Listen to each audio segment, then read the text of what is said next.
यंदा 30 एप्रिल रोजी अक्षय तृतीया आहे. तर या अक्षय तृतीयेच्या शुभ मुहूर्तावरती ज्या अक्षय या शब्दाचा अर्थ कधीही क्षय न होणार आहे, म्हणजेच अनंत किंवा शाश्वत. त्यामुळे जितकीही कामे तुम्ही आज करताल ना, भले ते नामस्मरण जरी केले तुम्ही, तरी त्याचा कधीही क्षय होणार नाही, हे लक्षात घ्या. मग यासाठी मोठमोठ्या वस्तूच खरेदी करायच्यात का? सोने चांदीच खरेदी करायच्यात का? तर असं बिलकुल नाही आहे.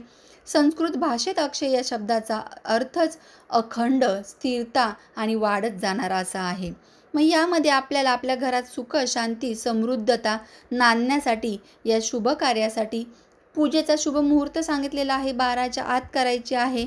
आणि सोन्या चांदीच्या धातूंची खरेदी जर जमत असेल तर निश्चितच करा, काही हरकत नाही आहे.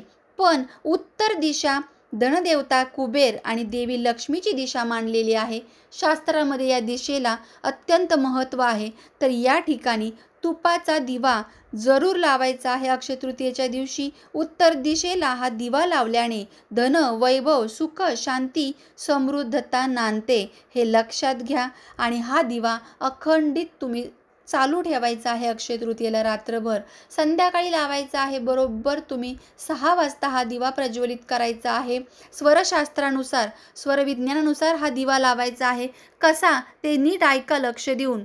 जी आपली नाकपुडी चालू असेल, नाकाची श्वासाची गती ज्या नाकाची चालू असेल जास्त, उजव्या किंवा डाव्या, त्याच हातामध्ये काडेपेटी घेऊन तुम्ही दिवा श्वास आतमध्ये पोटामध्ये रोखून आपल्या मनातली इच्छा बोलून हा दिवा लावायचा आहे. आणि मग बघा हा दिवा किती वेळ चालतो, इतर वेळेच्या दिव्यापेक्षा स्वतः अनुभव घेताल आणि नक्कीच ही इच्छा आजच्या अक्षय तृतीयेच्या दिवशी युनिव्हर्समध्ये जाईल.